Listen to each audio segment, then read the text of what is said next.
স্বাধীনতার সার্বভৌমত্বের অতন্দ্র প্রহরী।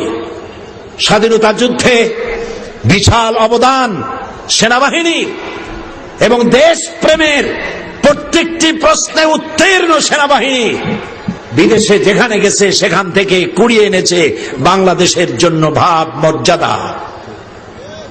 আমার সেই সেনাবাহিনীর ব্রিগেডিয়ার জেনারেল, কর্নেল, ক্যাপ্টেন, এত অফিসার মারা গেল।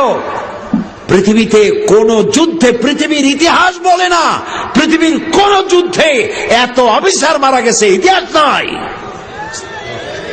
বাংলাদেশের অপূরণীয় ক্ষতি হয়ে গেল। বিডিআর আমার দেশের সীমান্ত পাহারা দেয়, বুকের রক্ত দিয়া, জীবনটা দিয়া পাহারা দেয়। পাখির মতো প্রতিবেশী দেশের গুলি খাইয়া মরে যায়, তারপরেও সীমান্ত প্রহরায়রত বিডিআর। আমার এই শক্তিকে খর্ব করতে এলো যারা, কারা ষড়যন্ত্র করলো, কারা মারলো দিবালোকে দিনের বেলায় গুলি করে, এইভাবে নির্বিবাদে গুলি করে পালায় গেল, অপরিচিত গাড়ি নিয়ে ঢুকলো।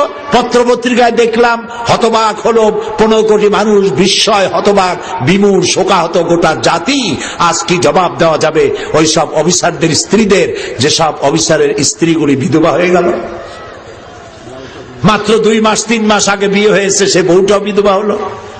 বাংলাদেশের ইন্সপেক্টর জেনারেল অফ পুলিশ, তার মেয়ের বিয়ে হলো, সে অফিসারটা মারা গেল। মাত্র 2 মাস আগে বিয়ে হয়েছিল। 2 মাসের বিধবা মেয়েকে দেখে কি করে সে সামলাচ্ছে? যার বাপের বুকের ধন, যার মায়ের নারী ছেঁড়া সন্তান, ব্রিগেডিয়ার ক্যাপ্টেন বানাতে, এক একটা ক্যাপ্টেন ব্রিগেডিয়ার জেনারেল বানাতে বাংলাদেশ সরকারের খরচ হয় কোটি টাকা, বছরের পর বছর যায়। এতগুলি অফিসার বানাতে অন্তত আরো 2 যুগ লাগবে। কারা করলো?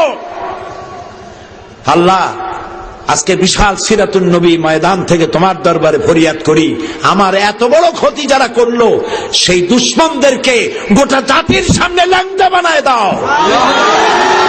গোটা জাতির সামনে উলঙ্গ করে দাও, প্রচন্ড শাস্তি, গজব দিয়া, লানত দিয়া ধ্বংস করে দাও।